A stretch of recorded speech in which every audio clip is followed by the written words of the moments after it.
Querida Lucero Solórzano, qué gusto saludarte a ti y a nuestro invitado el día de hoy, Miguel Ángel Tobías.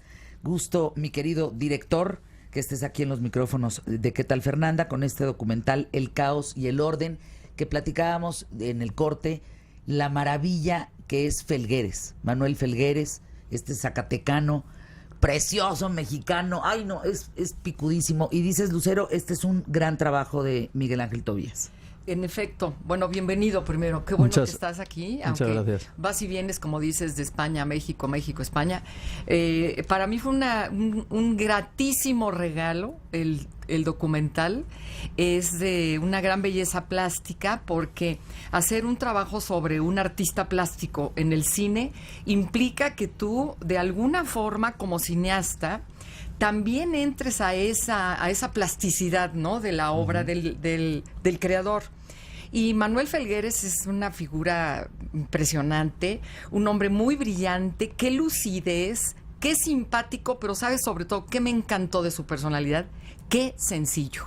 Claro. Porque podría resultar, como decimos en México, con todo respeto, mamón, y es encantador. De verdad, es encantador. Nunca se siente en los cuernos de la luna, ni en los dinteles de la gloria. Es encantador. Es un ser humano único que yo he tenido la suerte y el honor de poder hacer esta película con él. Y como decías, pues claro, el planteamiento de enfrentarme a hacer un documental sobre la vida y la obra de alguien como Manuel Felgueres, pues me llevó, y además incluso le dije, digo, Manuel, voy a intentar montarme en tu proceso creativo para que la propia película en sí misma sea una obra de arte. Lo fácil hubiera sido hacer un documental convencional, ¿no?, con un relato normal y simple, con una serie de personas que hablan de alguien, pero me planteé que no. Me planteé que fuera un documental en el sentido de que todo lo que se cuenta es histórico, es real, es la verdad, pero que formalmente tuviera elementos creativos como si una obra de arte fuera, ¿no? Y de hecho le dije a Manuel antes de arrancar con la película, le digo, Manuel, a lo único a lo que aspiro es a que cuando tú la veas terminada, pienses que si tú hubieras sido el director de la película que contara tu vida y tu obra, la hubieras hecho así. Entonces me inspiré en ese ejercicio, ha sido para mí muy divertido, toda esa fase de crear, ¿no? Más allá de los propios elementos cinematográficos, de crear elementos artísticos en la película, un poco que generan esa imagen, ¿no?, hipnótica de que todo en realidad es una obra de arte en la propia película. ¿Quién es Manuel Felgueres para ti? Bueno, Manuel Felgueres, cuando yo lo descubrí y entendí hace como 2 años y medio, vi la dimensión del personaje, me sorprendía que no se hubiera hecho la película de su vida y de su obra. Me encontré con un México lleno de sus pinturas, de sus esculturas, pero cuando yo investigué un poco más sobre él, además me di cuenta de que había sido desde hace ya muchos años un gran intelectual, con una mente y una visión del mundo, de la vida, de la cultura, del arte, de la historia, muy transgresora, muy rompedora, de ahí que sea el precursor de la generación de la ruptura. Y yo creo que Manuel es un artista único. Yo le decía, decidió estar en el mundo de la escultura y de la pintura, pero si hubiera decidido ser escritor, hubiera sido un brillante escritor. Si hubiera decidido ser actor, hubiera sido un gran actor. De hecho, me decía, haciendo la película, también antes de empezar, me dijo, espero ser un buen actor para ti. Es un ser único. Es un ser único, ¿verdad? Fíjate, Fer, que además lo que me gusta mucho de la plasticidad del documental es, le comentaba yo a Miguel Ángel, son esos puentes, porque está contado, podríamos decir que está contado en un tiempo, ¿no?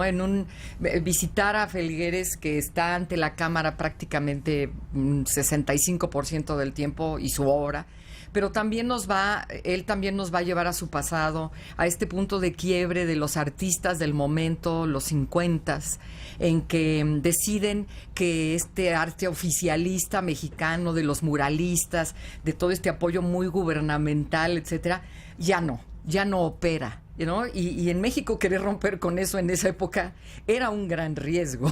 Entonces, era riesgo hasta para la vida. Pues ha sido muy fuerte, porque claro. Yo digo, ahora cuando vemos la película, claro, en la perspectiva, pues a uno le parece muy fácil. Hay que meterse en esa situación, en esa historia, donde aquel movimiento luego llamado de la ruptura, que fue un movimiento único en el mundo, porque como cuenta Manuel en la propia película, era un movimiento que unía a pintores, a escultores, a cineastas, a escritores, a estaba músicos. Carlos Fuentes también, Entonces, Octavio Paz, estaban todos. Claro, estaban todos. Con lo cual la película en realidad, enseguida también me di cuenta de que iba a ser mucho más que una película sobre la vida y la obra de Manuel Felguérez.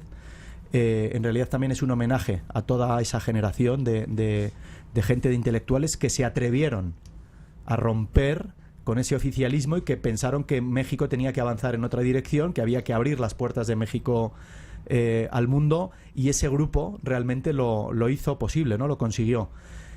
A su vez, tenía una dificultad también enorme, ¿no? La propia película documental, y es que es imposible contar la vida de una persona sin contextualizarla. Por lo tanto, también cuenta los últimos 70 años de la historia de México, de la historia cultural de México, de la historia artística y de la historia intelectual. Ahí echas mano de Vicente Rojo, de Elena Poniatowska, de Juan Villoro, etcétera. Pues hay una entrevista maravillosa, además de haber contado con todos ellos, entre Vicente Rojo, hay una conversación entre Vicente Rojo y Manuel Felguérez, que evidentemente en la película, porque son 100 minutos, o sea, es un largo de cine, pero yo tenía 22 horas grabadas. O sea, la película, para que se entienda, podría haber durado 22 horas. Un día. Un día entero. Entonces, claro, es un retazo, ¿no?, de esa entrevista, pero es tan impresionante, viendo y entendiendo quién es la figura de Manuel Felguérez y Vicente Rojo, verlos 50 años después, 60 años después, sentados, hablando de lo que vivieron, pues ha sido maravilloso. Bueno, Vicente Rojo es Vicente Rojo. Claro. ¿No? Esa portada de 100 años de soledad, ¿quién la va a olvidar, no? Entre otras cosas, claro, evidentemente de Vicente Rojo. Este documental es para toda la gente, es para chavos, es para niños, es para adultos, es para todos. Va a ser una onda aburrida, va a ser una onda, ¿cómo? O sea, ¿por qué nos debe de interesar ir a ver la vida de Manuel Felguérez? ¿Te contesto yo? ¿Sí? Si quieres, contesta primero, luego contesto pues yo. Mira, además me encanta que me plantees esto, porque cuando me planteé cómo hacer esta película, hice la siguiente reflexión y dije, evidentemente, a quien ame el arte de Manuel Felguérez, la película le va a encantar. Sí, por supuesto. A quien le encante el arte abstracto, le va a encantar. A quien le guste el arte, le va a encantar. A quien ame la cultura le va a encantar, y a los intelectuales les va a encantar, y por ende a los mexicanos, puesto que es un personaje mexicano. Pero yo decía, ¿qué pasa si no te gusta o no conoces quién es Manuel Felguérez, si no te gusta el arte, si no estás en el mundo de la cultura, incluso si no eres mexicano, porque la película se va a ver en todo el mundo? Entonces me planteé que la película tenía que tener toda una serie de elementos justamente para que fuese una película que puede ver cualquier persona. Estamos contando la historia de un ser humano que tiene 88 años, que hizo el día 12, con una historia detrás gigantesca que contar, con lo cual es una lección de vida. Las cosas que Manuel va diciendo a lo largo de la película me parecen una lección de vida, un empoderamiento a través de contar su propia historia, para que todos, y los jóvenes especialmente, descubran la importancia del compromiso, la importancia de la dignidad, la importancia de perseguir los sueños, la importancia de no rendirse, la importancia de perder el miedo ante lo desconocido, que es lo que ha hecho Manuel Felguérez a lo largo de toda su vida con su obra. Creo que además el hecho de que nuestro protagonista tenga 88 años, que esté trabajando, que trabaje exactamente igual que si tuviera 40, pues es otro mensaje también muy poderoso. Vivimos en una sociedad donde parece que si alguien después de los 50 años se queda sin trabajo, es como que hay que... Se desecha, dejarlo a un lado. Y Manuel es un ejemplo vivo de cara a recordarnos a todos que esto no es así. Es decir, que mientras hay vida, hay posibilidad de crear, hay posibilidad de construir, hay posibilidad de hacer cosas. Creo que los niños pequeños y los jóvenes van a recibir una lección muy poderosa, y es que siempre que vemos a nuestros mayores, como vemos sus caras arrugadas, tendemos a pensar que ya están fuera de onda, ¿no? Como se podría decir. Y cuando tú ves la película y ves lo que estos tipos hacían cuando tenían 20, 25, 30 años, te das cuenta de que eran mucho más y que fueron mucho más transgresores y estaban mucho más avanzados de lo que hoy día incluso un joven con 25, con 30 años se puede hacer. Con lo cual, sinceramente, creo que es una película incluso para ver en familia, para luego hablar y reflexionar incluso de la vida. Tobías, director del documental El Caos y el Orden. Te doy la bienvenida, Luis Jorge Arnau. Hola, Fer, por parte de Mexicanísimo. Mi querida Lucero, decías tu opinión sobre El Caos y el Orden, este gran documental. Hablabas que si era para interés del público en general, por completo. Yo creo que para niños va a tener un gran atractivo porque siempre he defendido aquí que a los niños hay que acercarlos a las artes, a la música, a las artes plásticas, en este caso además de un exponente muy importante de nuestro país y a nivel internacional. Cambia un ser humano cuando está en contacto con el arte, totalmente es otra persona, un niño que está en contacto con el arte va a ser un ser humano diferente. Sí. Entonces, llevarlo a ver esto, mira, tiene además, es muy ágil, porque uno todavía tiene la palabra documental asociada al bostezo, desgraciadamente. Y es ágil, tiene un gran colorido. Estos puentes que haces donde juegas con un fondo blanco con tintas de colores que se escurren en la pantalla. Es bellísimo. Una belleza. La música es impecable. Está feliz con su trabajo, está feliz. No, yo la cara de Miguel Ángel Tobías está divino. La música es impecable porque tiene selecciones de... te digo, es una obra de arte, ¿no? Yo digo que es un canto a la vida. Ayer que lo terminamos de ver, decíamos, esto es un canto a la vida, porque tiene Schubert, tiene a Chopin, tiene a Tchaikovsky, tiene, las declaraciones, además de sus amigos, está un comentario que me pareció muy entrañable de Rafael Tovar y de Teresa, cuando hicieron la develación de la Crisálida.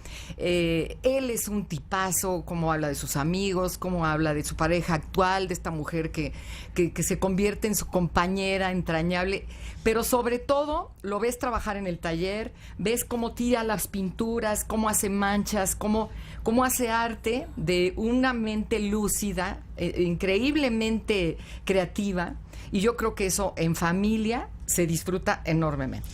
¡Qué delicia!